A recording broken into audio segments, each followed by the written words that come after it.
थोड़ी घूम जाती है, इतने सारे देवता आते हैं ऐसे और जाते ऐसे। तो ये जो ध्वज है यहाँ की लीला अलग है, तो क्या क्या है? सुनती कलनी पतिवारी, सुनती कलनी पतिवारी, रजने चले रजनी सोई, रजने चले रजनी सोई। देखी देखिया रजनी खोई, देखी देखिया रजनी खोई। ब्रह्मा दिख ललचा, हाँ ब्रह्मा दिख ललचा, ढोलक पलक बजो बजता, ढोलक तीन लोग ओम सबरस करो बजता, ढोलक तीन लोग देगा।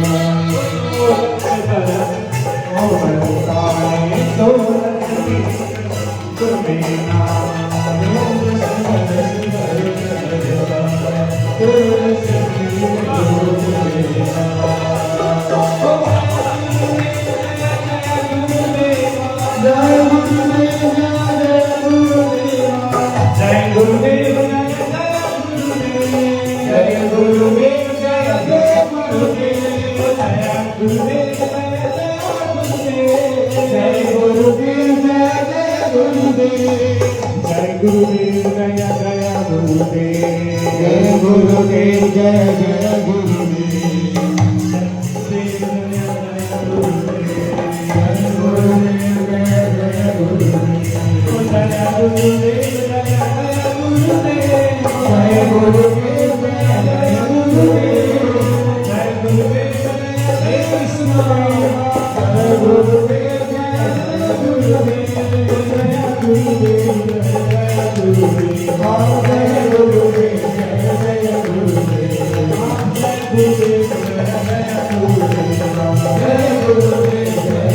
Guru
उस वृंदावन बिहारी लाल की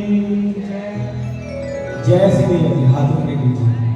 श्री वृंदावन बिहारी लाल की जय जय श्री राम।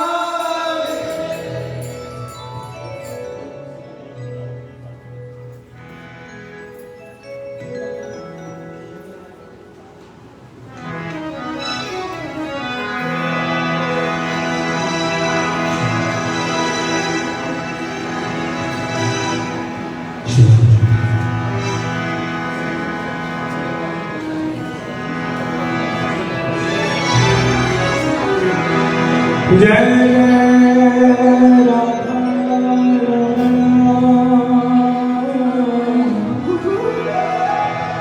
जय जय किशोर प्रभु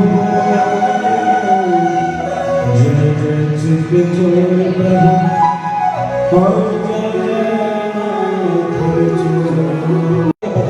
जय जहाँ डाल डाल और पात पात पे श्री राधे राधे हो। राधे लाल हो गए। जहाँ यमुना की हरेली क्या बोलती है? क्या? अरे बोलो सुना रहे हो आपको? डर लग रहा है राधा रानी का नाम नहीं लेंगे। जोर से हाथ आगे बोलो राधे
जमुना किनारे मोरी ऊंची हवेली जमुना किनारे मोरी ऊंची हवेली। अच्छा वृंदावन के कई बरसाने कौन सुनते हैं? श्री राधा जी के घर कौन बन गए बरसाने में? और मुझे वस्तु छोड़ दी वो बरसाने वाली है कन्हैया हरे की इबादत में बड़ा तेरा स्वभाव है। ज्ञानी तपस्वी सब तपस्या कर रहे हैं। बुद्धि राधा जी का पास कृष्ण का पास नहीं पाते किसकी इतनी आसानी से किसी एक काबू में नहीं लाते। बिल्कुल एक शॉर्ट का रास्ता बताया बड़ा ही सरल रास्ता वो है राधे राधे बोले। इसलिए ब्रज में क्या बोलते हैं?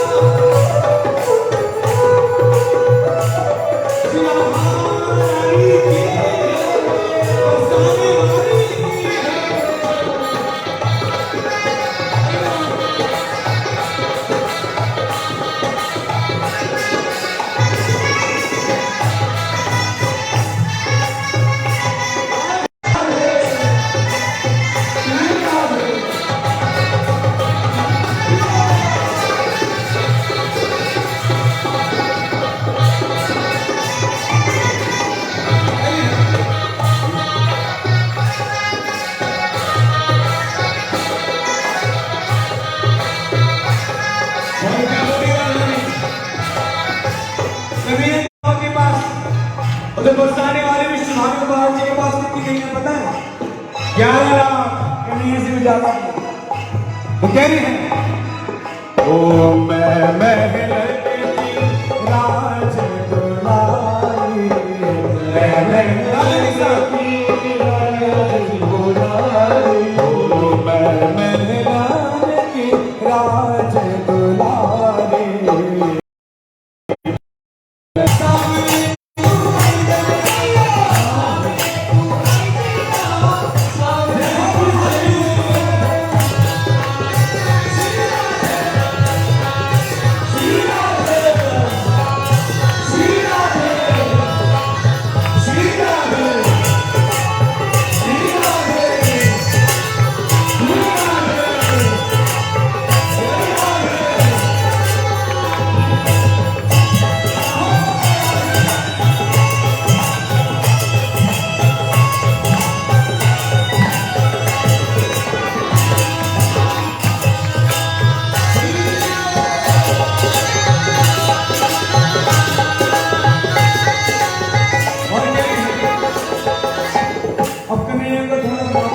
भोग देने की बात चल रही है तो कहीं हमें लग जाती है। हाँ होटल मस्का लगाना, माखन मिश्री को भोग लगाऊं तो है, माखन मिश्री को भोग लगाऊं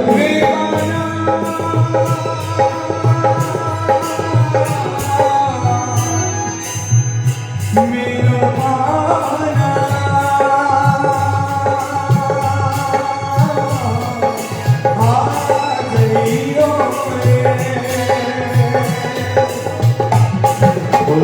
माखन मिश्री को भोग लगाऊं तो है, माखन मिश्री को भोग लगाऊं तो है, भोग लगाऊं तो है, भोग लगाऊं मैं, भोग लगाऊं तो है, सेवा करो शुभ शाम, शुभ शाम रे, सेवा करो शुभ शाम रे,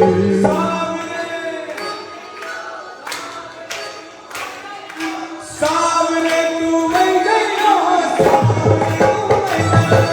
सामने तू वही गया, सामने तू वही गया, सामने तू वही गया, सामने तू वही गया, सामने तू वही गया, सामने तू वही गया। जमुना किनारे मेरा मेरा, जमुना किनारे मेरा, सागरे तू वही जइयो, सागरे तू वही जइयो, सागरे तू वही जइयो, सागरे तू वही जइयो, सागरे तू वही जइयो, सागरे तू वही जइयो, सागरे तू वही जइयो, सागरे तू वही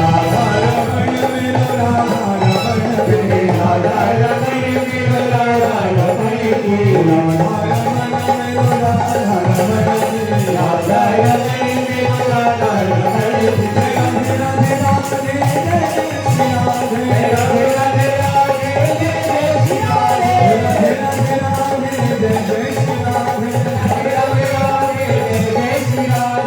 राधा रमण मेरो राधा रमण मेरो राधा रमण मेरो राधा रमण मेरो राधा रमण मेरो राधा रमण मेरो राधा रमण।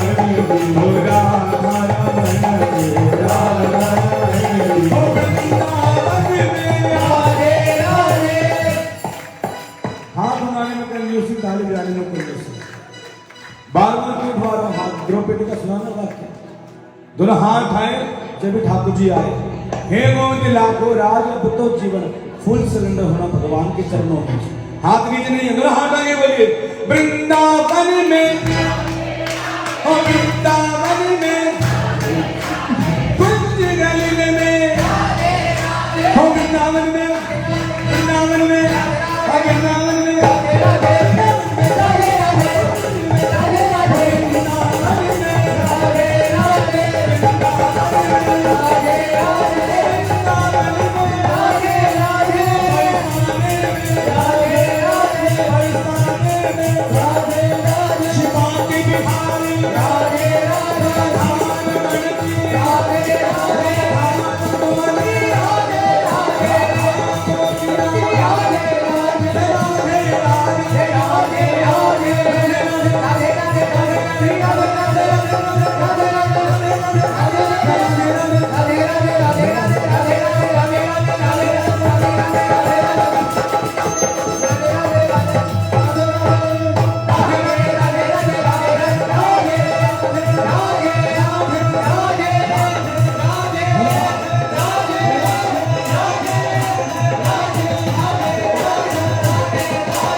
जमुना किनारे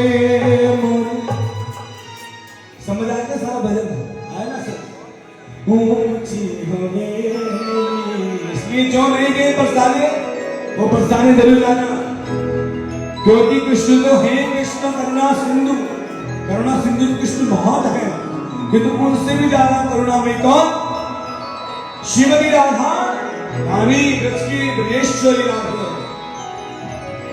ऊंची हवेली और बाबा मेरे विश्वभानु महाराज उनके पिता का नाम सावरे दुबई जय हो सावरे दुबई जय हो जय जय श्री जय जय श्री जय जय श्री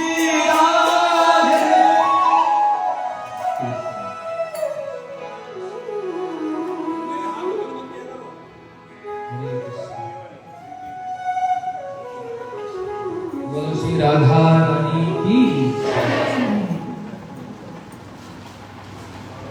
ज्ञानतिमिरन्धस्य ज्ञानाञ्जनं शलाकया चक्षुरुन्मिलितं येन तस्मै श्रीगुरुवे नमः गुरुवे गौरचन्द्राय राधिकायै सदालये कृष्णाय कृष्णभक्ताय तद्भक्ताय नमो नमः अनर्पितं चरिचिरात्कारुण्यवतीं कलो समर्पयितमुन्नतजनसां स्वभक्तिं हरिपुरसुन्दरदुतिकलं वसन्दीपिता सदा हृदयतन्द्रेषु स्फुरतमयि सचिनन्दना हे कृष्णा करुणा सिंधु दीनबंधु जगतपते गोपेश गोपिकांत राधाकांत नमस्तुते तप्त कांचन गौरांगी राधे वृंदावनेश्वरी वृषभानुसुते देवी प्रणमामि हरिप्रिये देवी कृष्णमयी प्रोक्ता राधिका परदेवता सर्वलक्ष्मीमयी सर्वकांति सम्मोहिनी परः श्री कृष्ण चैतन्य प्रभु नित्यानंद श्री अद्वैत गदाधर शिवासादि गौर भक्त वृंद। एक बार सभी मेरे साथ बोलो हरे कृष्णा कृष्ण कृष्ण हरे हरे हरे राम राम राम हरे हरे।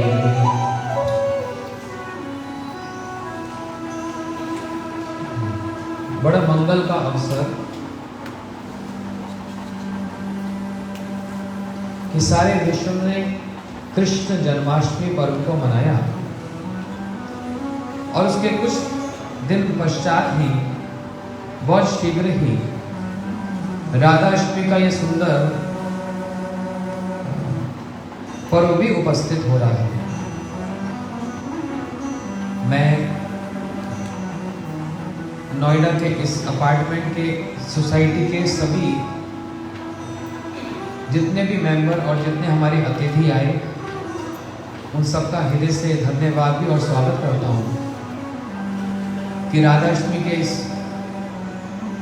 सुंदर चाव का कार्यक्रम आप लोगों ने यहाँ पर आयोजित किया और जिसको आरंभ करने, इनिशिएट करने के लिए हमारी मधुरिका दीदी का बहुत बड़ा योगदान है और उनके साथ फिर उनके और सहयोगी सुशांत सुंदर जी, उनका परिवार और उनके सभी मित्र मंडल। आज की संध्या को हम राधा संध्या का नाम देंगे क्योंकि राधा जी का स्मरण, उनकी महिमा, उनका वैशिष्ट है और उनके ही भजनों को सुनकर हृदय में एक प्रेरणा, एक भाव को हम जन्म देंगे और वो बिना सुने हो नहीं सकता। कुछ भी हो रहा हूँ, मैं जैसे ही भीतर आया तो देखा यहाँ बड़े बड़े हमारे भक्त बैठे हैं चारों ओर। उनको देख के थोड़ा सा नर्वस भी हो रहा हूँ।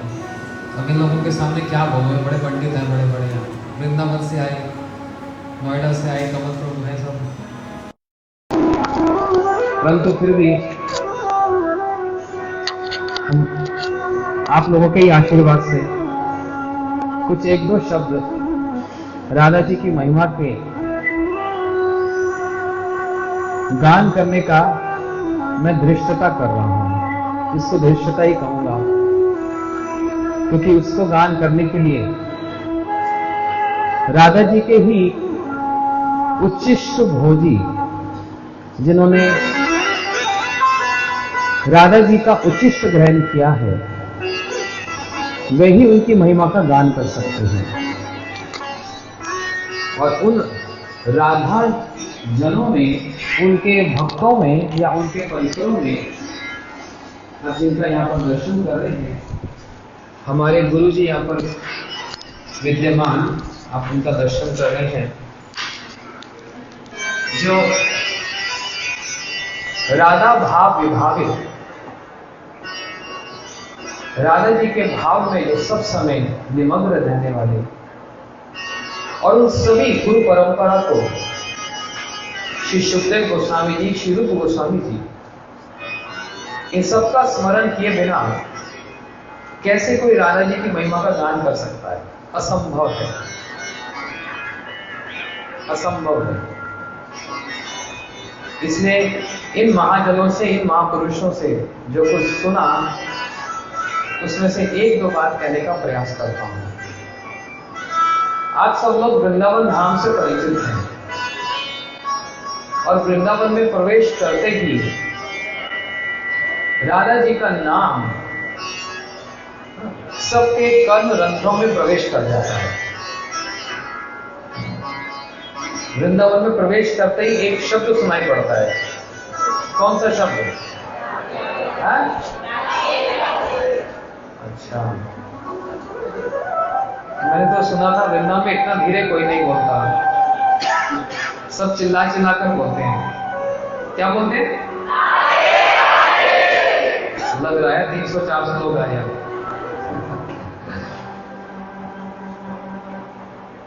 मैं बहुत दिनों से, जब से भारत में आया, तब से हमारे चाव के कार्यक्रम आरंभ हो गए थे। उसी श्रृंखला में आज यहाँ नोएडा में भी, और यहीं से आरंभ करता हूं कि ऐसा क्या है वृंदावन में, ऐसा क्या है ब्रजमंडल में कि सभी राधा जी का नाम ही उच्चारण करते हैं, कोई कृष्ण कृष्ण नहीं करता। इसी बात को ही अनेक प्रकार के दृष्टिकोण से, सिद्धांत से और लीला पर विचारों से हम इसको श्रवण कर रहे हैं। ऐसा क्या है? और वो ये है, स्वयं भगवान कहते हैं, मैं प्रेम के अधीन हूं,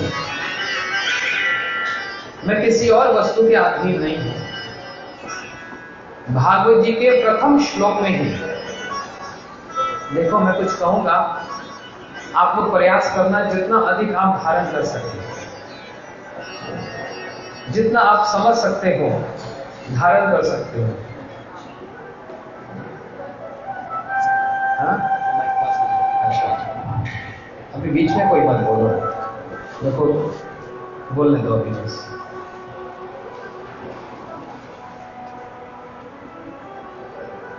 जो करना है पहले कर लो 1 मिनट में। और कितना क्लोज? सांस भी तो लेना है नहीं? हो गया? ठीक है, बैठ जाओ। सब पहले कर लिया करो। क्या बोल रहा था मैं? हाँ?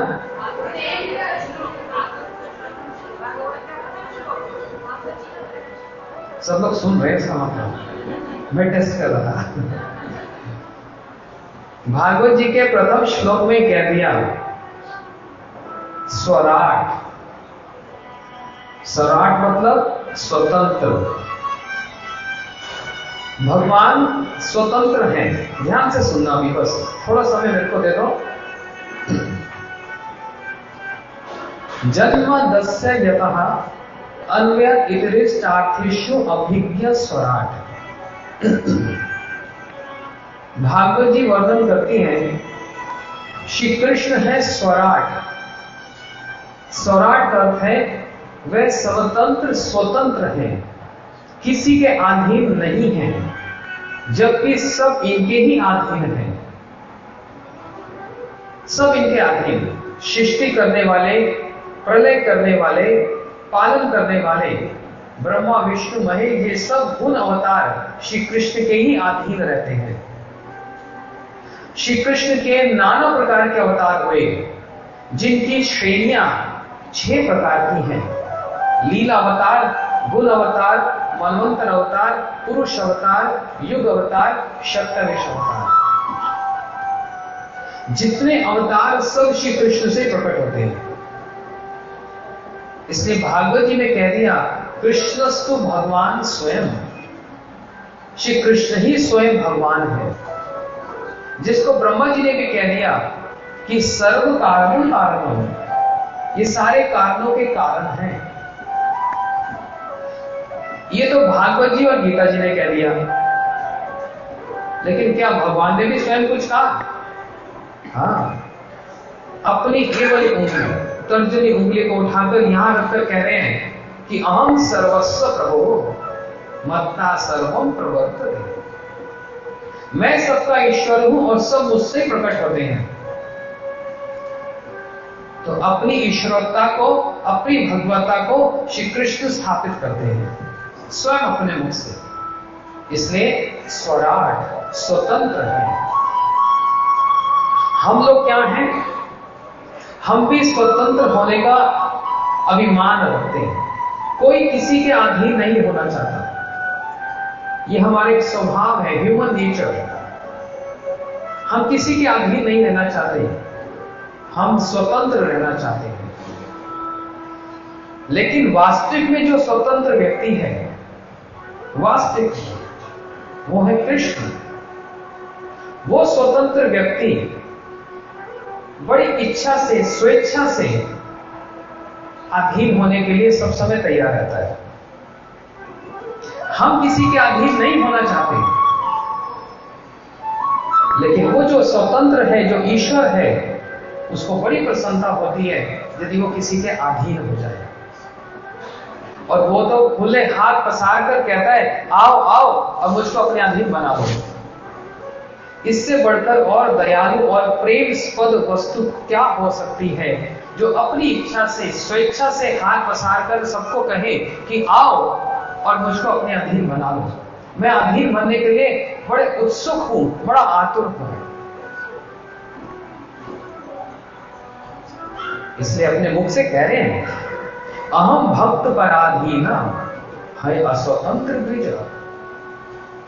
मैं अपने भक्त के अधीन हूं, मैं स्वतंत्र नहीं हूं। अच्छा, आप भक्त के अधीन हो? हाँ। वो भक्त कौन कौन से हुए?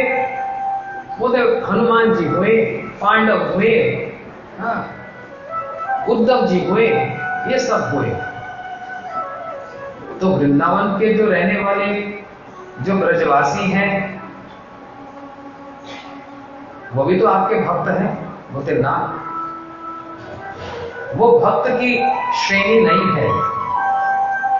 फिर वो कौन सी कैटेगरी है? वो तो मेरे अपने प्राण हैं। भक्त तो अलग श्रेणी हुई और प्राण एक अलग श्रेणी है। और उनमें भी अपने मुख से कह रहे हैं, जब श्री कृष्ण कुरुक्षेत्र में राधा जी से मिले, हे राधे तुम ही मोर जीवन जीवन, आप मेरे जीवन के भी जीवन हो, मेरे प्राणों से भी ज्यादा प्यारे हो, अपने मुख से कह रहे हैं। इसलिए उन राधा जी के अधीन होने में इनको परम प्रसन्नता प्राप्त होती है। और इसी कारण से कि इनको प्रसन्नता प्राप्त होती है, राधा जी इनको अधीन करना चाहती है। विषय को पकड़ना जरा। एक बात श्रवण करने से पहले अपने मस्तक पर रख लेना, राधा जी की समस्त क्रियाएं, उनके हर भाव, उनका श्रृंगार, ये सब श्री कृष्ण की प्रसन्नता के लिए है और किसी के लिए नहीं। उनकी रुचि एकमात्र श्री कृष्ण के सुख में है। इससे हे श्याम सुंदर, यदि आप मेरे अधीन होना चाहते हो तो श्री राधा जी स्वाधीन भर्ते का रूप धारण करके श्री कृष्ण को अपने अधीन कर लेती हैं। तो अपने कंट्रोल में लाती हैं, अपने अधीन करती हैं, भोग करने के लिए नहीं, कृष्ण की प्रसन्नता के कारण। और वो कृष्ण भी धीर ललित नायक होकर विराजमान और स्वेच्छा से राधा जी के अधीन हो जाए। अब यहां पर प्रश्न और एक उठता है, ये कोई मजबूरी है, कोई जबरदस्ती है कि मैं राधा जी के अधीन हो ही जाऊंगा? नहीं, ऐसा कुछ नहीं है। वास्तव में राधा जी के गुण, उनका सौंदर्य, उनका गान, उनकी विदग्धता, उनकी दक्षता, वो सब श्री कृष्ण से 1.5 गुना उचित है। कृष्ण यदि शेर तो राधा जी 1.25 शेर है। कैसे? अब इसी बात को श्रवण करते हैं। आप लोग समझ रहे हैं? अब समझो, किसका प्रेम ऊंचा है? एक तराजू पर श्री कृष्ण के प्रेम को रखा जाए और दूसरे तराजू पर राधा जी के प्रेम को रखा जाए, कौन सा भारी पड़ता है? जो वृंदावन जाते हैं ना, वो भी इस बात को नहीं समझ सकते, क्योंकि वृंदावन जाने का मतलब बांके बिहारी जी का दर्शन और टिक्की और लस्सी खाकर आ गए। ये वृंदावन जाना नहीं हुआ। तो फिर कौन सा वृंदावन जाना हुआ? बोलते असंभाष्यत भाव गंभीर चित्ता, जिन्होंने ऐसे रसिक राधा जी के जो जन हैं, जब तक इनके साथ संपर्क नहीं होगा, जब तक इनकी भावना हमारे पे संचारित नहीं होगी, तब तक हम इस विषय को छू भी नहीं सकते। समझने की तो बड़ी दूर की बात है। लेकिन जिन्होंने इनके संसर्ग में आए, वह कम से कम समझ तो गए। प्राप्ति तो बड़ी दूर की बात है, परंतु कुछ समझ तो आ गई। तो जो वृंदावन में जाते हैं वो बोलते हैं कृष्ण का प्रेम ऊंचा है, लेकिन वृंदावन में जाकर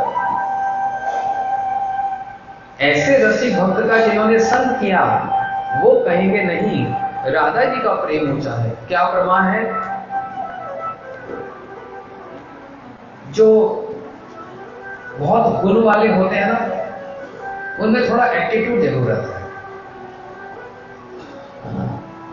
किसी के अंदर बड़ी सुंदरता हो ना, भले वो बाहरी रूप से कहे अरे नहीं नहीं हम तो कुछ नहीं, तो स्वाभाविक है, लेकिन एक एटीट्यूड रहता है। कोई बहुत अच्छा बोलना जानता हो, गाना जानता हो, कोई भी कोई गुण क्यों ना हो, एटीट्यूड रहता है। अब श्री कृष्ण की बात क्या करें, ये तो अभिमान की सीमा है। अभिमान इनसे प्रकट होता है, जो अभिमान है ये इनसे ही प्रकट होता है। इसलिए जोश जोश में बहुत कुछ कह जाते हैं, लेकिन जब होश आता है तो अपने जोश को भूल जाते हैं। गीता जी ने बड़े जोश से कह दिया, आहा ये यथा माम प्रबदन्ते ताम सदैव भजामि। जो मेरा जितनी मात्रा में भजन करता है, मैं भी उतनी मात्रा में उसके साथ आदान प्रदान रेसिप्रोकेशन करता हूं। तुम मेरा 48% भजन करो तो मैं भी 48% नहीं, प्रभु मेरा 48.5 हो गया तो फिर कृपा भी उतनी है। ये इनका एक स्वभाव है, बड़े जोश में बात कह दी, लेकिन जब सबके साथ किया, द्रौपदी जी के साथ किया, गजेंद्र के साथ किया, प्रहलाद जी के साथ किया, सबके साथ, तब तक तो बड़ी मेंटेनेंस रही, तब तक भी एटीट्यूड रहा। जैसे वृंदावन में इस वचन को, अपने इस बात को कहने का प्रयास किया, ओहो सिर घूम गया। कैसे? सोचते थे मेरे से ज्यादा सुंदर कोई गा नहीं सकता, और गाने वाले जो होते हैं उनको पता होता है, जहां पर आपका संगीत आलाप लेता है, और वो आलाप समझते हैं, ऊंचे चला जाता है, जहां पर वो आलाप पंचम स्वर में पहुंचता है, हाँ वहां तक पहुंचने के लिए जो गायक होते हैं उनको पता है केकड़ी बंद हो जाती है, आवाज बस खत्म हो जाती है। श्री कृष्ण गान करते करते, और किसको दिखावा कर रहे हैं? जहां पर राधा जी, ललिता, विशाखा, ये सारी सखियां विराजमान, उनको दिखावा कर रहे हैं। नायक है ना, हीरो है ना। गान करते करते पंचम स्वर तक पहुंच गए, इतना ऊंचा आलाप लिया, और जो आलाप लेता है ना, वो फिर ऑडियंस को भी देखता है कि हाँ कुछ तो अप्रिशिएट करो। श्री कृष्ण ललिता विशाखा जी को, राधा जी को देख रहे हैं, पंचम स्वर, और इतने में ही ललिता जी सामने आ गई, और वो भी ऐसा आलाप ली कि गाते गाते गाते पंचम से षष्ठ और सप्तम स्वर तक पहुंच गई। आगे एक पहलवान के आगे उसका भारी कोई पहलवान आ जाए तो सोचो क्या हो जाए। श्री कृष्ण देख रहे हैं ये ललिता जी सप्तम स्वर तक पहुंच गई, मेरी वहां तक पहुंच नहीं है। तो जब ऐसा होता है तो क्या होता है, थोड़ी लज्जा आ जाती है, मैं क्या दिखला रहा था और हो क्या गया। सप्तम स्वर तक पहुंच गई ललिता जी। देखिए इस भाव को, जो श्री कृष्ण के मुख पे वो भाव प्रकट हो रहा है, कहते हैं ना ब्लशिंग, या फिर कभी एम्बैरेसमेंट, जैसे भाव उमड़ते हैं वो चेहरे पे आ जाते हैं। बोलते हैं ना, राधा जी ने ये देख लिया,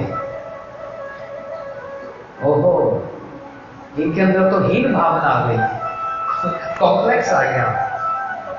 तो श्री कृष्ण के सुख के लिए, उनकी प्रसन्नता के लिए राधा जी सामने आ जाएं, और वे भी ललिता जी की भांति सप्तम स्वर तक पहुंच जाएं, और श्री कृष्ण आंख फाड़ फाड़ कर देख रहे हैं, मैं तो सोचा था ललिता ही जा सकती है, राधा जी भी जा सकती है। इतना ऊंचा आलाप सत्वें स्वर तक पहुंच जाए, ये स्वरों का भेद है। और राधा जी ऐसा क्यों कर रही हैं? वो दिखावा के लिए नहीं कर रहे, वो श्री कृष्ण को सुख देने के लिए। तो गाकर आलाप करके ललिता जी को सातवें से षष्ठ स्वर तक लाना और फिर पंचम स्वर तक लाकर श्री कृष्ण के साथ ताल से ताल मिलाना, जिससे प्यारे श्याम सुंदर को हीन भावना ना आ जाए, लेकिन उस प्रसन्नता में राधा जी का अपना भाव भी प्रकट हो गया। तो कहा तो श्री कृष्ण पंचम स्वर तक पहुंचे और श्री राधा जी गान में सप्तम स्वर तक पहुंच गए। मन ही मन में राधा जी को अपना गुरु मानिएगा। हम कितना भी कुछ करें, सामने कोई बढ़िया सा कोई आ जाए वक्ता और कोई गायक या कोई भी, तो मन में गुरु रूप में उसको धारण कर लिया जाता है। श्री कृष्ण ने भी राधा जी को गुरु के रूप में धारण कर लिया। आहा, इनसे बढ़कर गुरु कौन हो सकता है। फिर बात आई नृत्य की। यही तो बड़ी विशेषताएं हैं कृष्ण की। बड़ा सुंदर गाते हैं, बड़ा सुंदर नृत्य करते हैं, इसलिए इनका एक नाम है नटवर। शिव जी का एक नाम है नटराज। सारे नटों में जो राजा स्वरूप हैं, शिव जी जैसा नृत्य कोई नहीं कर सकता। लेकिन वह शिव भी किससे नृत्य की शैली को सीखते हैं? बोलते वो श्याम सुंदर श्री कृष्ण से सीखते हैं। इसलिए इनका एक नाम है नटवर। सारे नटों में सर्वश्रेष्ठ। लेकिन ये श्री कृष्ण ये किससे नृत्य सीखते हैं? ये बात आती। उज्जैन में गए सांदीपनि मुनि जी के यहां पर 64 दिन में 64 कला सीख गए। 64 दिन में 64 कला। लेकिन उन कलाओं में नृत्य की शैली तो नहीं सीखे, और कलाओं को सीखे, दिव्य अस्त्रों को सीखे, इत्यादि सीखे। लेकिन जहां पर नृत्य सीखने की जो इच्छा अभिलाषा जाग रही है, वो तो कहां सीख रहे हैं? कस्मान् वृंदे प्रिय सखी स्वपाद मूलो कुतो असो कुंडम रमणे किमं कुरुते नित्य शिक्षा गुरु का तम मूर्ति प्रति तरुलताम दिक्ष्वशंति। श्री चैतन्य चेतामृत में वर्णन आया। एक बार वृंदा सखी आई और राधा जी ने पूछा, हे वृंदे कहां से आ रही हो? तो वृंदा जी ने कहा, सपाद बोलो कृष्ण के यहां से आ रही हूं। अच्छा, कहां पर है? बोलते राधा कुंड पर है। क्या कर रहे हैं? बोलते नृत्य सीख रहे हैं। अरे श्याम सुंदर नृत्य सीख रहे हैं। गुरु का कस्मा वृंदे प्रिय सखी स्वपाद बोलो कुतो असो, कहां है? वृंदा जी ने कहा, कुंडलन्यम, राधा कुंड पर है। किमं कुरुते, क्या कर रहे हैं? बोलते नृत्य सीख रहे हैं। अच्छा, गुरु कहा, कौन गुरु है? तो वृंदा जी बड़ी लज्जाती भी कहने लगी, तुम तम मूर्ति प्रति करुणा विश्वशंति। हे राधे जी, जब आप राधा कुंड पर नृत्य करती हो ना, तो जितनी वहां पर पत्ते हैं, पुष्प हैं, लताएं हैं, पताएं हैं, ये सब आपके उस नृत्य को देखकर उसको आलिंगन कर लेते हैं। मतलब अपने ऊपर उनको अंगीकार कर लेते हैं, इंप्रेशन कर लेते हैं। इसलिए श्याम सुंदर बिना किसी को बताए एकांत में ही वो एक एक पत्ता को देखते हैं, एक एक लता को देखते हैं, एक एक वृक्ष को देखते हैं, और जो हाव भाव आप नृत्य में दिखलाती हो, कृष्ण वहीं से सीख रहे हैं। क्यों? बोलते कि वाणी संगीत में राधा जी को अपना गुरु मान लिया, और जो कोई छुप छुप कर नृत्य सीखे तो जिससे सीखे उसको गुरु माना जाएगा कि नहीं? एक उदाहरण है, इससे कोई संबंधित नहीं है। जैसे एकलव्य ने द्रोणाचार्य जी से एकांत में शिक्षा को धारण किया ना? इससे संबंधित नहीं है। वैसे ही श्री कृष्ण एकांत में राधा कुंड पर जाकर क्या कर रहे हैं? राधा जी को अपने नृत्य का गुरु मानकर उनसे नृत्य सीख रहे हैं। अब प्रसिद्धि किसकी हो रही है? श्री कृष्ण की, नटवर हो गए। लेकिन जब गुरु को धारण किया जाता है तो गुरु जी का स्मरण भी किया जाता है। श्री कृष्ण वही राधा कुंड के जल पर, राधा कुंड के जल में खड़े होकर यह जानकर कि श्री राधा कुंड का जो जल है वो राधा जी से अभिन्न है। कैसे अभिन्न है? यस्य राधा प्रिय विष्णु तस्य कुंडम प्रियम तथा। जैसे श्री कृष्ण को राधा जी प्रिय है, ऐसे उनका जो जल राधा कुंड वो भी उनको उतना प्रिय है। उस राधा कुंड के जल में खड़े होकर क्या कर रहे हैं कृष्ण? राधा जी का नाम उच्चारण कर रहे हैं, राधे राधे, अपने गुरु जी को स्मरण कर रहे हैं। श्री कृष्ण के गुरु जी कौन? वो है राधा रानी। अपने गुरु जी का स्मरण करते हैं, राधे राधे राधे राधे राधे।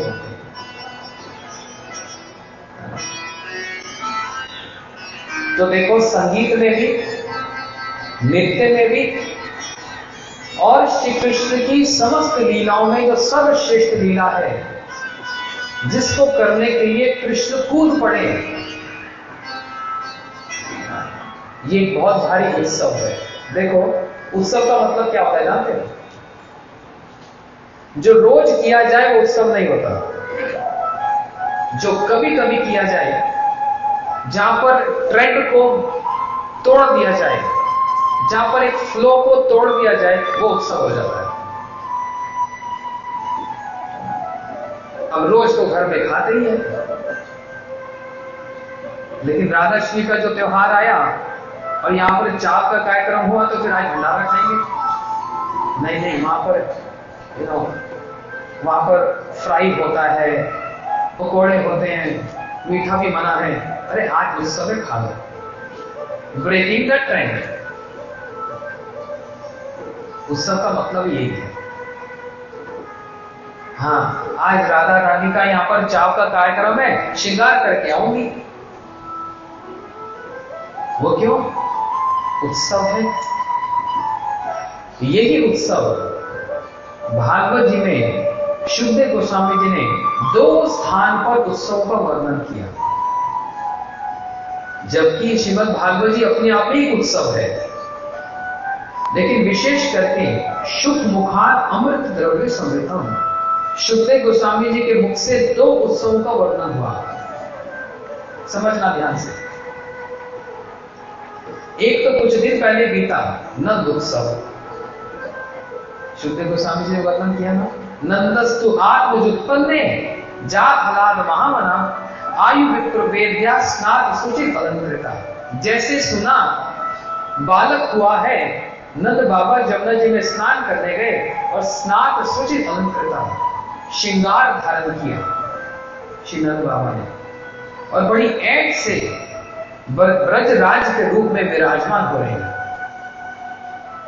और भी बहुत डिटेल्स हैं। तो ये एक उत्सव है। और एक और उत्सव श्री शुकदेव गोस्वामी जी ने वर्णन किया अपने मुख से, वो तो श्लोक में ही उन्होंने कह दिया कि रास उत्सव संप्रवर्तो गोपी मंडल मंडिता योगेश्वरे न कृष्ण तासा मध्य देवी। रास उत्सव आरंभ हुआ और श्री कृष्ण उसमें कूद पड़े, और 2 गोपी एक माधव, अंगनम अंगनम च अंतर माधवम, माधव माधव च अंतर अंगनम। दो दो गोपी और एक एक कृष्ण के बीच में 100 करोड़ गोपियों के साथ रास किया। ये श्री कृष्ण का सबसे फेवरेट होता ना, मेरा सबसे फेवरेट क्या है? भगवान की, श्री कृष्ण की समस्त लीलाओं में जो सर्वश्रेष्ठ लीला, जो उनकी अपनी मन पसंद है, वो है रास लीला। इसलिए इनका नाम है रासेश्वर, रास के जो ईश्वर हैं। और वो यही कर सकते हैं। श्री राम जी, श्री नरसिंह जी थोड़ा रास कर सकते हैं, ये तो इनका ही कॉपीराइट है। लेकिन उस रास में से यदि राधा जी छोड़कर चली जाएं, भांगिया श्री रास मंडल तवे राधा अन्वेषणे चले में, जैसी वो राधा जी रास को छोड़कर गई, रास ही भंग हो गया और श्री कृष्ण राधा जी को ढूंढने के लिए चले गए। इसका मतलब किस लिए बात को उठाया? अभी रासलीला सुनाने बैठ गए तो 12 बजेंगे, सुबह के, रात के नहीं। लेकिन स्पर्श मात्र कर रहे हैं हमारे गुरुदेव यहां पर कि उस रास उत्सव की विशेषता ये, उस रास का जो केंद्र है, जो सेंटर है, वो श्री राधा रानी है। इसलिए इनका नाम है रासेश्वरी। रासेश्वर रासेश्वरी से ही बने हैं। यदि रास ही नहीं तो कहां के रासेश्वर? यदि रास ही नहीं होगा तो कहां के रासेश्वर?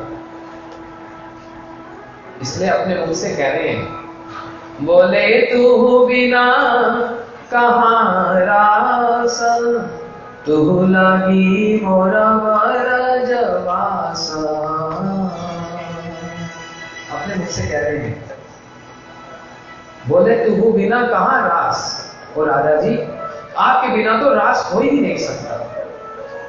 आपके कारण ही तो मैं ब्रज में वास करता हूं, मेरा और प्रयोजन ही क्या है? क्यों? आपके तो बहुत सारे काम हैं। आप असुरों को मारते हो, माता पिता के साथ प्रेम का आदान प्रदान करते हो, अपने सखों के साथ खेलते कूदते हो, अपने दास्य रस जो सेवक है उनसे सेवा भी लेते हो। आपके तो बहुत काम हैं। आप वृंदावन से बाहर जाते हो तो मथुरा में कंस को मारते हो, जरासंध के साथ युद्ध करते हो। आप द्वारका में जाते हो तो आप तो विवाह कर बैठते हो, वहां पर भी असुरों को मारते हो, न जाने क्या क्या करते हो। आप तो गीता भी बोलते हो, आप तो अपने मुख से भगवत गीता भी बोलते हो। लेकिन ये जितने भी कार्य हैं, उन सभी कार्यों में इनके मस्तक में एक ही विषय रहता है और एक का ही स्मरण रहता है। और वो क्या? श्रीमती राधिका एकः का कृष्ण से प्रणय जनिभू श्रीमती राधिका एकः का अस्य प्रयस्य अनुपम गुना राधिका एक नाच अन्यम।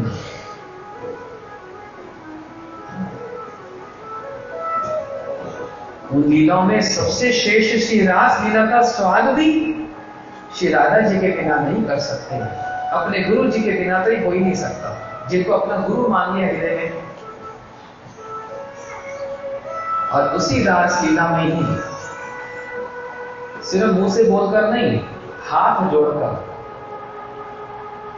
जोड़कर और बड़े भाव से, इमोशनल होकर, भावुक होकर इन्होंने अपनी पराजय को स्वीकार किया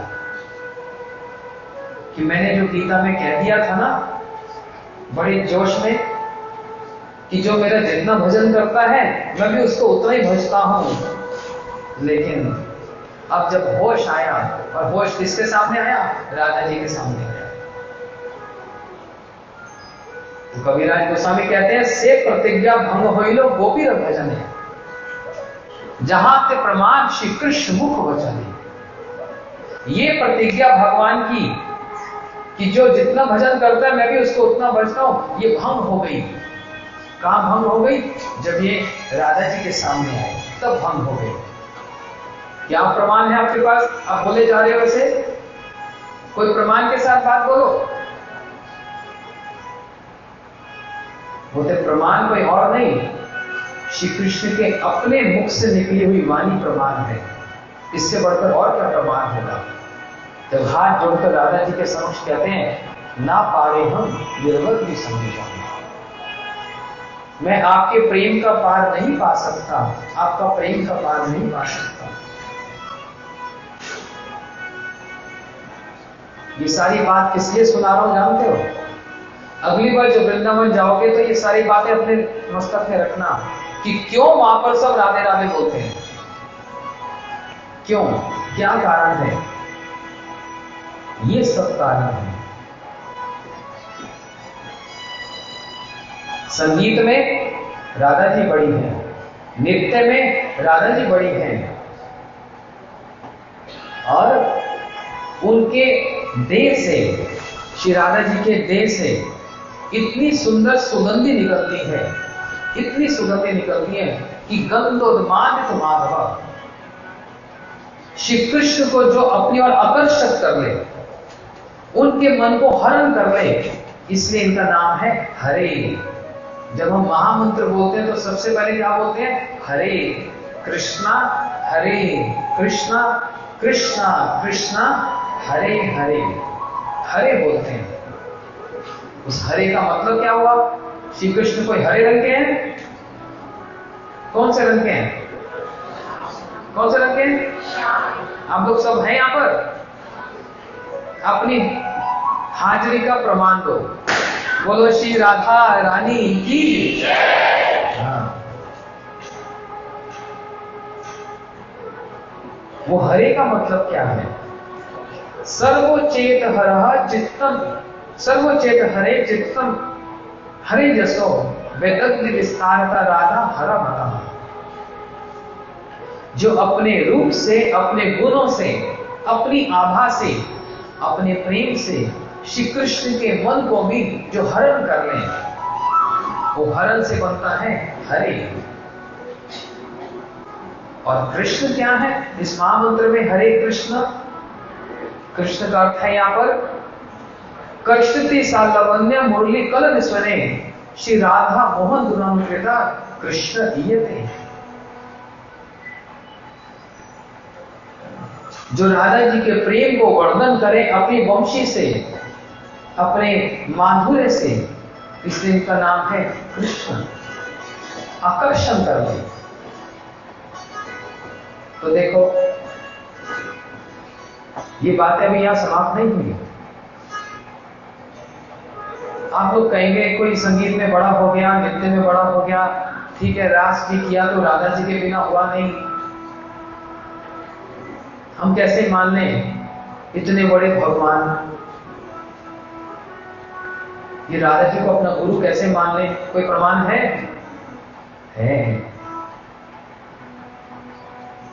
कहते हैं राधिका प्रेम गुरु अमी शिष्य नट, सदा अमा नाना नित्य नचाए तो। राधा जी मेरे प्रेम की गुरु हैं, और मैं प्रेम कैसे किया जाता है और कैसे सबके साथ आदान प्रदान करना है वो इनसे सीखता हूं। मेरा प्रेम तो बटा हुआ है, जो मुझसे प्रेम करेगा उसको उसके साथ रेसिप्रोकेट करना ही पड़ेगा। वो एक स्वरूपनखा आई थी। स्वरूपनखा जानते ना? किसकी बहन थी? दुर्योधन की? अच्छा, रावण की। वो स्वरूपनखा राम जी के रूप को देखकर मोहित हो गई ना। उस बिचारी का कोई दोष है? किसका दोष है? आपकी सुंदरता का दोष है। आप इतने सुंदर क्यों हैं? स्वरूपनखा ने अपने प्रेम को राम जी को देने का प्रयास किया, तो ठीक है मना कर देते, कर भी दिया था, लेकिन फिर ऐसा अत्याचार क्यों किया?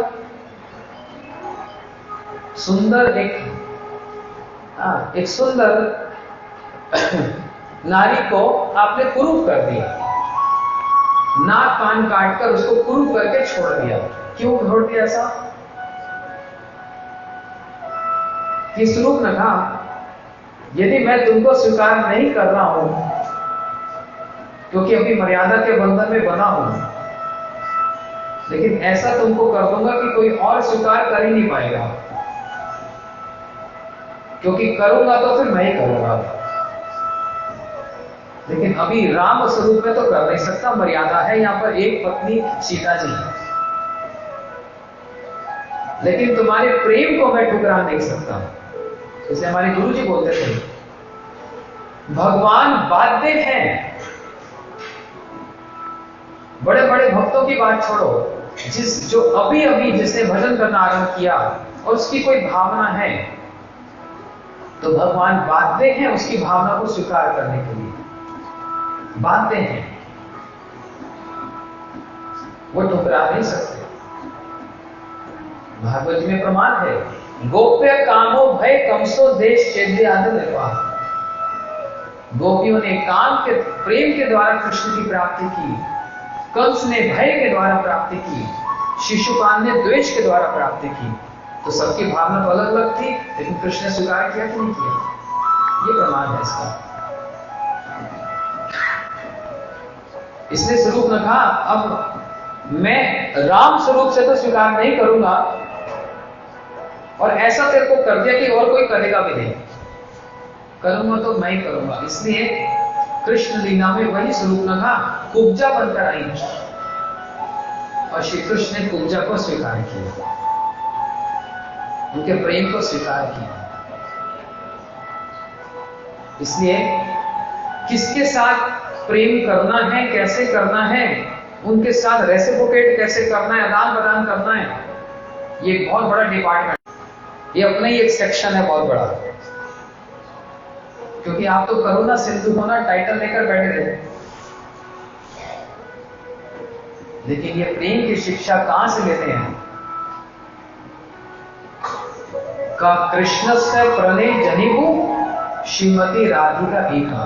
गोविंद लीलामृत में कविराज गोस्वामी कह रहे हैं, श्री कृष्ण के प्रणय प्रेम का जो जन्म है वो कहां से है? कविराज जी का दर्शन करना, भूख लगेगी टिक्की लस्सी पी लेना, थोड़ा आगे जाना, वहां पर एक सरोवर है, उसको कहते हैं मान सरोवर। इतना बड़ा सरोवर, एक पॉन्ड है, वो जल नहीं है, राधा जी के अश्रु है।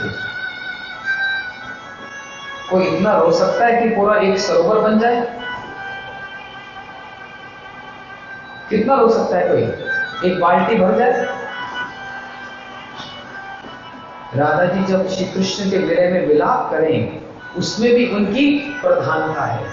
उस विलाप में भी, उस आलाप में तो थी, और विलाप में भी, उस विरह में भी श्री कृष्ण से अधिक यदि कोई रोए तो वो फिर राधा जी ही है, जिनके अश्रों से एक सरोवर बन जाए, मान सरोवर।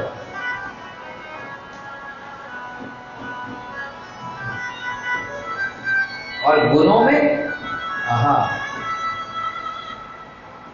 गुणों में श्री राधा जी वह भी श्री कृष्ण से रुचि है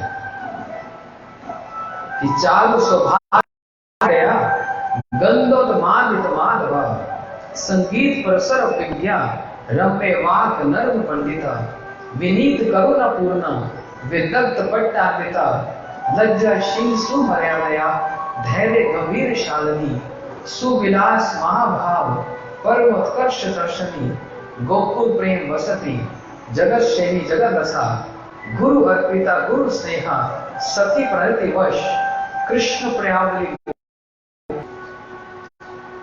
इन गुणों में भी श्री कृष्ण से प्रधानता है। हाँ, एक डिपार्टमेंट रह गया, कोई हाथ खड़ा करके बोलेगा, कौन सा? हाँ, इनका जो रूप है बड़े सुंदर है, श्याम सुंदर, नाम ही है श्याम सुंदर। और भागवत जी में अलग अलग स्थान पर इतने प्रमाण हैं इनके सौंदर्य का। एक तो माधुरी ही ऐसी है, रूप माधुरी। आप लोग समझ रहे हैं मैं क्या बोल रहा हूं? और मैं भूल गया मैं नोएडा में बैठा हूं, मैं सोचा मैं वृंदावन में बैठा हूं, जबकि वृंदावन की हवा यहां लाना चाह रहा हूं मैं। वृंदावन की आंधी उठती है ना, फरीदाबाद से होती हुई, सरिता व्यास से होती हुई नोएडा तक भी आ जाती है। वो धूल और वो हवा वृंदावन से उठकर यहां तक आ तो जाती है, स्पर्श भी कर जाती है, लेकिन उस वृंदावन का जो भाव है उसकी हवा तो इनके चरणों से ही आ सकती है, इन महापुरुषों के चरणों से आ सकती है। अर्थात उसको, उस हवा को पहचानना और समझने की बल असंभाष्य भाव गंभीर चित्ता। जब तक राधा जी के किसी भक्त, किसी परिकर से संपर्क नहीं होगा, ये सारी बातें समझना तो बड़ी दूर की बात है। मैं जरा बह गया था, अब होश आ रहा है। तो माधुर्य में कह रहे हैं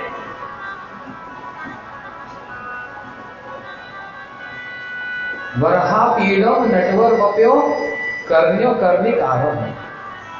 बड़ा फेमस, बड़ा प्रसिद्ध है ब्रज में हर जगह श्री कृष्ण के रूप का वर्णन आया। अच्छा, किसी के शरीर में खून के धब्बे लग जाएं, मान लो आपने किसी को उठाया, कोई बेचारा गिर गया था, हमने देखा, हम हिमाचल गए थे, अभी तक स्मरण आता है। एक कोई बेचारा गिर पड़ा था, खून निकल रहा था, जैसे उसको उठाया कपड़ों में भी खून लग गया, शरीर में भी खून लग गया। अब बताओ ये सुंदरता होती है? पूरे शरीर में रक्त के दाग लग जाएं, बल्कि सुंदरता खराब हो जाती है, होती है कि नहीं? सच्ची बात। लेकिन देखो, श्री कृष्ण जब कंस की रंगशाला में प्रवेश किए ना, एक हाथी को मार दिया, जिसको सिखा बुझा कर रखा था कि तुम ये दोनों बालक आएंगे, इसको मार देना, कृष्ण बलराम को। कोविला पेड़ हाथी सामने आया और श्री कृष्ण एक मारा घूसा, चारों खाने चित मार दिया। मार तो दिया, वो तो ठीक है, उसके दोनों दांतों को ऐसे उखाड़ लिया, एक तो दाऊ जी को, बलराम जी को दिया, एक स्वयं ऐसे धारण कर लिया, और पूरे शरीर में खून के धब्बे लगे हुए हैं।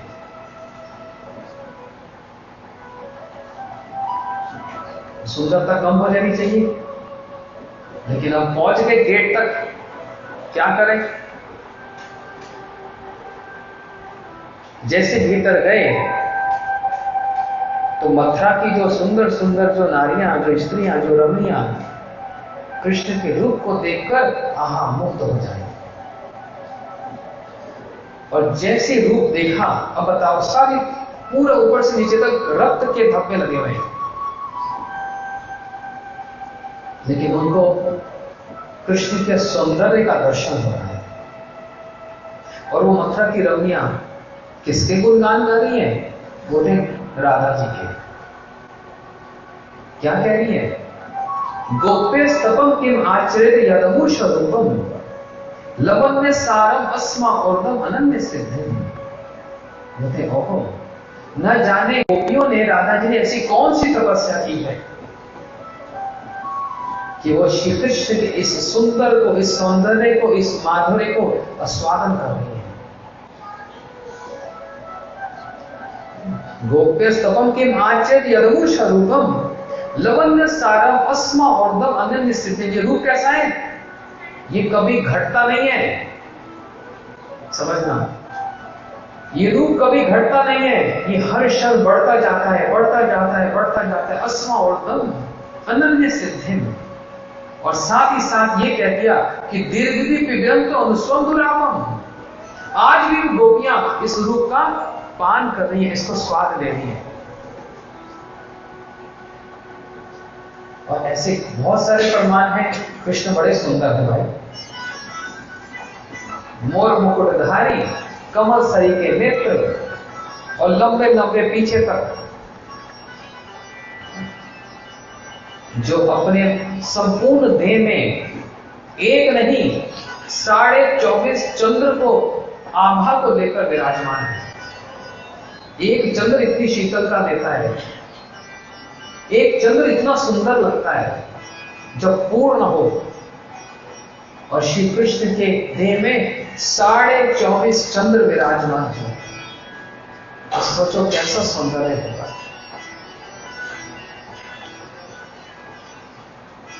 लेकिन इसमें भी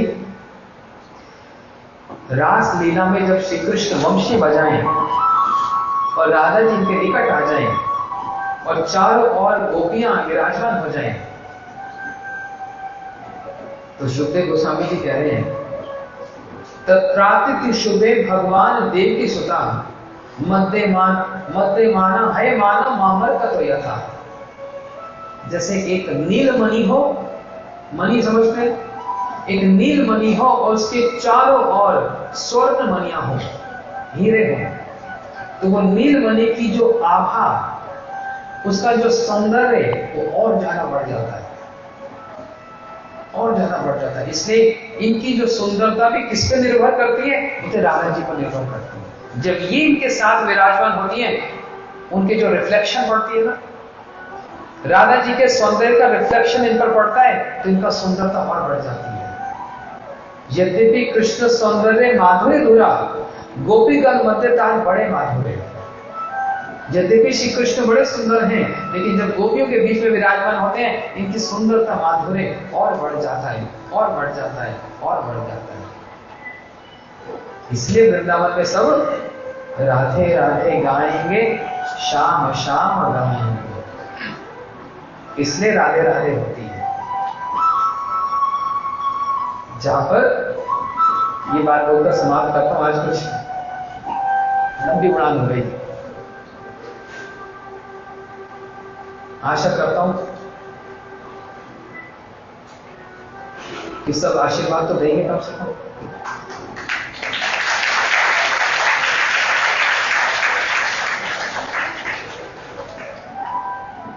और जो भी मैंने कुछ कहा वो सब इनसे आ रहा है, ये मेरा कुछ बताया हुआ नहीं है।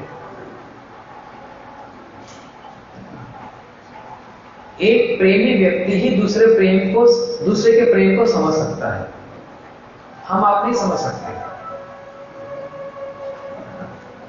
एक प्रेम, किसी का किसी से प्रेम हो तो वो एक दूसरा प्रेमी व्यक्ति ही समझ सकता है उसकी भावना को, और कोई नहीं समझ सकता। उसके कटाक्ष को, उसके इंगित को, उसके शब्दों को किसी और की पकड़ के बस की बात नहीं है। जहां पर राधा जी ने अपने ही तोता शुकदेव को कहा, शुक जी को कहा, खबरदार हमारे बातों का, हमारे नामों का उल्लेख मत करना, खबरदार। अब शुकदेव गोस्वामी जी तो राधा जी के तोता है ना, अपनी स्वामी का आदेश तो प्राप्त कर लिया, लेकिन क्या करें, आदेश तो मिल गया, रह नहीं पाए। हाँ, सीधा सीधा तो ना कहकर उनके राधा जी की महिमा को, उनके नाम को कहे बिना रह भी नहीं सकते। प्रेम की यही दुविधा होती है, प्रेम में यही दुविधा होती है कि उसके स्मरण के बिना, उनके नाम के बिना, उसके चिंतन के बिना रहा नहीं जाता। जबकि प्रेमी व्यक्ति कह ही दे, अरे खबरदार हमारा नाम उल्लेख मत करना। राधा जी ने कह दिया, हे शुकदेव हमारे नामों को उल्लेख मत करना, लेकिन कहां तक छिपाएंगे, रह नहीं पाए।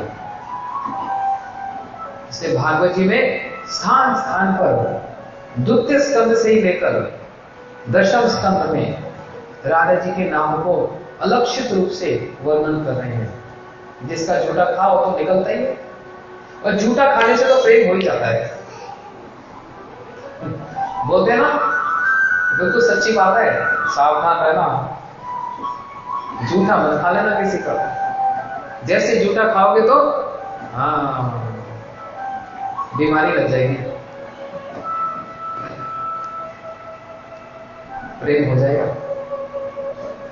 और जब हो जाएगा तो बस फिर तो खोए खोए रहोगे, कुछ भी भाएगा नहीं। ऐसे ही शुभदेव गोस्वामी जी, इनके आदेश प्राप्त करने पर भी राधा जी का नाम उच्चारण के बिना रह नहीं पाए और कहीं डाला।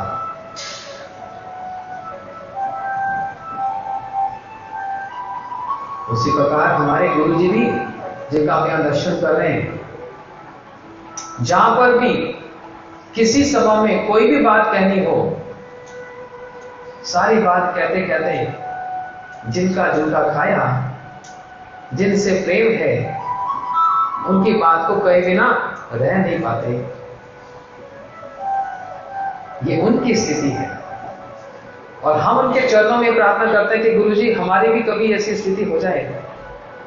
इसलिए हम नाटक तो कर ही सकते हैं,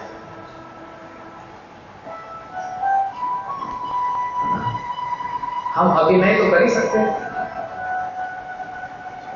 आपकी बात को दोहरा तो सकते हैं, जबकि स्थिति वो है नहीं। अभी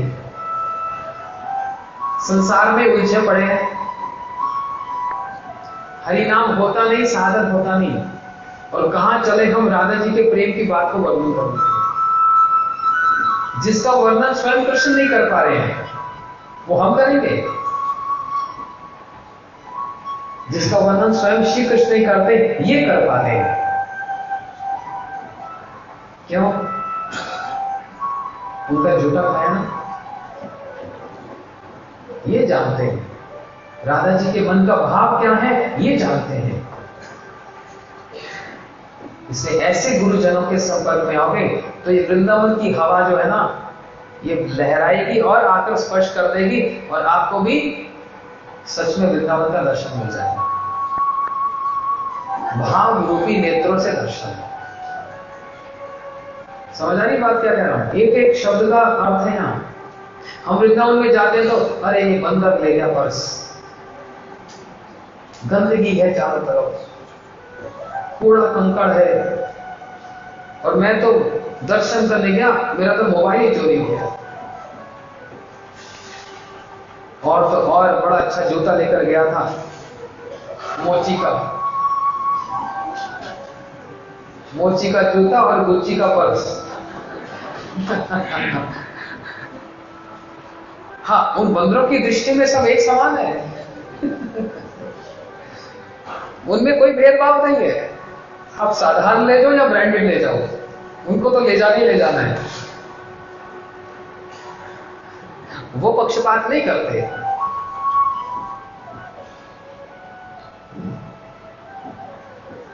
लेकिन सच में अगर आप प्रेम की भाषा को समझना चाहते हो तो राधे राधे बोलना ही पड़ेगा। और वो बोलते बोलते इन सब विचारों को समझकर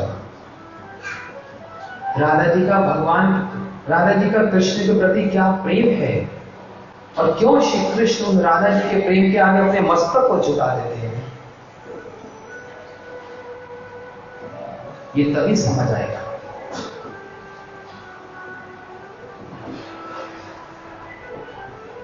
समय तो हो गया, मैं तो कुछ और कहना चाह रहा हूं, 2 मिनट लेकर समाप्त करता हूं। इस कथा के आयोजकों ने कहा था 8:30 तक कथा कहनी। मैंने जल्दबाजी में एक एक प्रसंग को उठाकर उन पर स्पर्श करके अगली बार के लिए छोड़ दिया कि कभी इस हॉल में भागवत कथा होगी अगर, तो फिर विस्तार से श्रवण करेंगे। इसलिए मैंने अभी ट्रेलर दिखाया।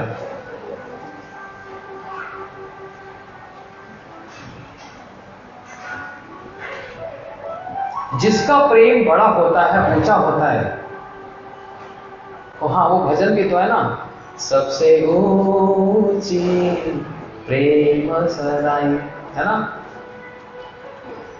जिसका प्रेम छोटा होता है और जिसका प्रेम बड़ा होता है, तो छोटे वाले का प्रेम वो बड़े वाले को मिलने के लिए ज्यादा आतुर उत्सुक रहता है।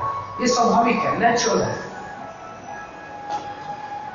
राधा जी और श्री कृष्ण में, दोनों में श्री कृष्ण को ज्यादा आतुरता है राधा जी का दर्शन करने की। तो ऐसी बात नहीं कि राधा जी को इच्छा नहीं है, राधा जी की रुचि भी है, लेकिन कृष्ण की रुचि अधिक है। और जब राधा जी का दर्शन नहीं होता, उनसे वार्तालाप नहीं होता, तो क्या हो जाते हैं? बड़े उत्कंठित हो जाते हैं, रेस्टलेस, और उनको वेरे सताने लगता है। भयंकर वेरे, साधारण भी नहीं, द मूड ऑफ सेपरेशन। और वो वेरे सुख वाला नहीं होता। वेरे में सुख मिलता है कि दुख मिलता है? सुख मिलता है। वेरे की तुलना की गई है विष से। विष, विषपान किसने किया? और यहीं पर धारण कर लिया ना। क्या नाम पड़ गया उनका? क्या नाम पड़ गया? हाँ। अच्छा, विष का प्रभाव इनको क्यों नहीं पड़ा? दूसरी ओर विष पिया मीरा जी ने, किया कि नहीं? मतलब जबरदस्ती पिला दिया गया, इनको भी कुछ नहीं हुआ। ना शिव जी को कुछ हो रहा है, ना मीरा जी को कुछ हो रहा है। हम आप जरा ट्राई करके देखें। और भैया भंडारे में थोड़ा सा रख लेना विष,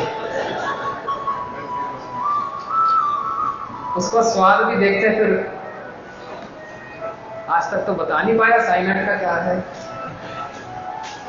तो कोई कह देगा अरे मीठा है, अरे नहीं, वो तुमने गुलाब जामुन खाया था।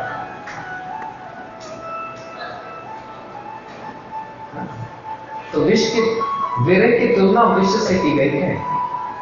और विषैला पदार्थ तो हम नीम पत्ता खाएं तो शक्ल ही बदल जाती है की। और कोई विष पी ले तो अब इनको कुछ नहीं हो रहा।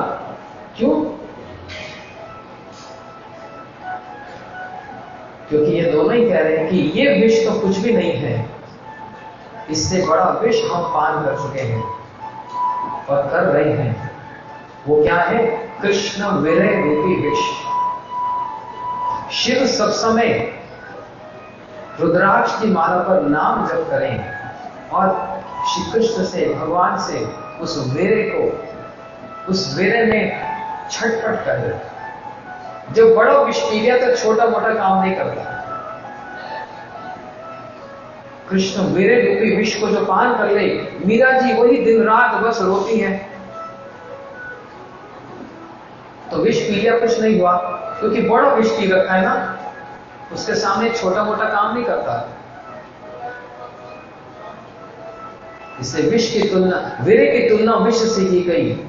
और जो श्री कृष्ण को राधा जी से जब विरह होता है तो वो विरह चढ़ता चढ़ता चढ़ता चढ़ता सिर तक पहुंच जाए। शिव जी ने तो कंठ तक धारण किया, बस यहां से पिया यहां तक रह गया। और श्री कृष्ण का विरह तो हृदय से आरंभ हुआ और मस्तक तक पहुंच गया।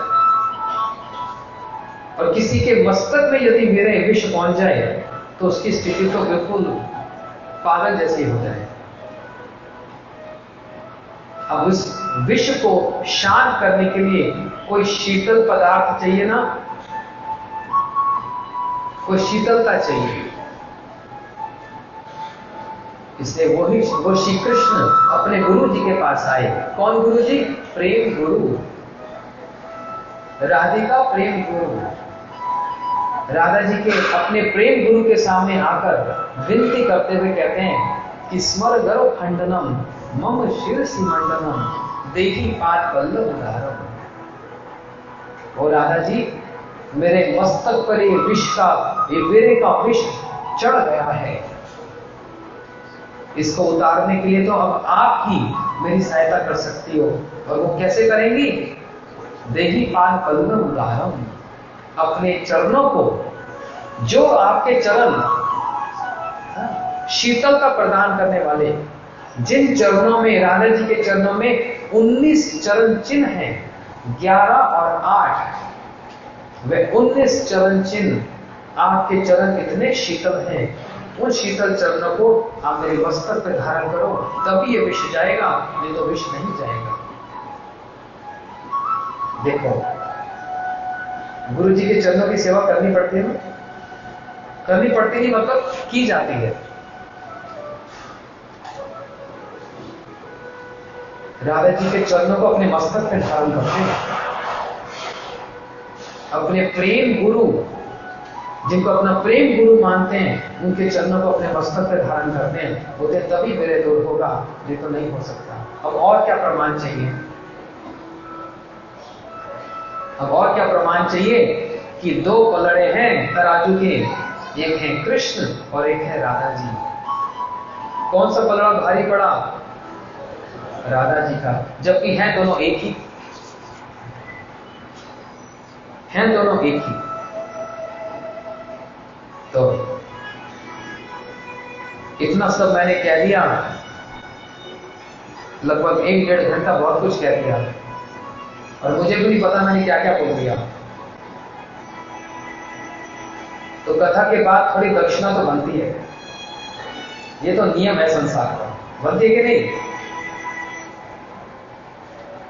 वो दक्षिणा के रूप में मैं आप सबको एक न्योता देने आया, ये दक्षिणा चाहिए आपसे। क्या दक्षिणा चाहिए? मैं आप सबकी सेवा करना चाहता हूं, ये दक्षिणा चाहिए। जिस प्रकार से आप सबने मिलकर इतना सुंदर यहां पर परिश्रम करके आयोजन किया है, सबको यहां पर निमंत्रण किया है, भंडारा की भी व्यवस्था की है, और ये बड़ा सुंदर राधा जी का ये चाव भी लेकर आए सब लोग। तो मैं भी कोई कठोर हृदय का तो नहीं हूं, मेरे अंदर भी थोड़ी भावना और ममता है, तो मेरी भी इच्छा हो रही है आप सबकी सेवा करने की। तो आप सब लोग मेरे को सेवा देंगे? कौन कौन नहीं दे रहा हाथ खड़े करना? अरे सारे दे रहे हैं। और कौन कौन देना चाहता है हाथ खड़े करना? हाँ, वो सेवा मैं कैसे करना चाहता हूं उसका ढंग बता दूं। 4 सितंबर को राधा अष्टमी है, और बहाना भी नहीं चलेगा, संडे का दिन है कि काम से देरी हो गई, इधर जाना वहां जाना। अच्छा, सुबह हम उठ नहीं पाते, उसकी भी व्यवस्था कर दी। 4 सितंबर रविवार को 5 बजे से 8 बजे हम राधा अष्टमी का ये बड़ा सुंदर महोत्सव मनाएंगे। उस उत्सव का निमंत्रण देने के लिए मैं फरीदाबाद से चलकर नहीं, गाड़ी में बैठकर आया। ये पास में फरीदाबाद, आने में हमको कितना 25 मिनट लगा बस। यही कालिंदी पुल पार करके पहुंच गए फरीदाबाद, कितनी निकट है। और देखो वृंदावन वहां से और निकट है, यहां फिर थोड़ी दूरी है। तो फरीदाबाद में सेक्टर 12 सेंट्रल पार्क, बस इतना ही एड्रेस है। गूगल मैप में डाल दो, लोकेशन पहुंच जाएगी। 12 सेक्टर सेंट्रल पार्क, बड़ा सुंदर एक व्यवस्था की गई है राधा अष्टमी का महोत्सव मनाने के लिए। समय भी अनुकूल, परिस्थिति भी अनुकूल, और वहां पर आप सब लोग आए। कथा, कीर्तन और राधा जी का चाव और बड़ा सुंदर भंडारे की व्यवस्था सभी भक्तों के लिए की है। खुला निमंत्रण है, आप उसका अवकाश मत रखना कि पर्सनली नहीं बोला, जबकि मैं ही कह रहा हूं, मैं यहां बैठकर पर्सनली सबको बोल रहा हूं। कौन कौन मेरी आवाज सुन रहे हैं? पीछे तक आवाज आ रही है? तो पर्सनल तो हो गया। इससे ज्यादा पर्सनली और क्या हो सकता है कि मैंने कह दिया और सबने सुन लिया। चलो, मैं हाथ जोड़कर सबसे विनती करता हूं, प्रार्थना करता हूं, आप कृपा करके 3 घंटा नहीं तो 1 घंटे के लिए भी अगर आ जाए तो मेरा मान रख लोगे। इतना ही चाहता हूँ आपसे, यही दक्षिणा चाहता हूँ, यही सेवा करना चाहता हूँ। अब राधाष्टमी के पर्व पर आकर हमको अपनी सेवा का हमको सौभाग्य प्रदान करें। बोलो श्री राधा रानी की, आवाज पूरी नहीं आ रही। बोलो श्री राधा रानी की।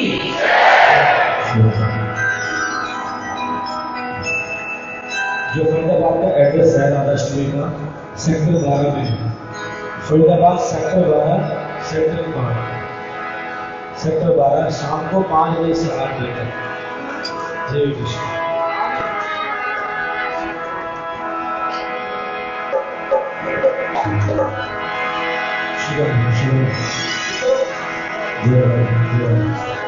बोलो जय जय श्री राधे। हाथ को भर रहे हैं। जय जय श्री राधे, जय जय श्री राधे। राधे को नाम अनमोल, बोलो राधे राधे। राधे को नाम अनमोल, बोलो राधे। श्यामा अनमोल, बोलो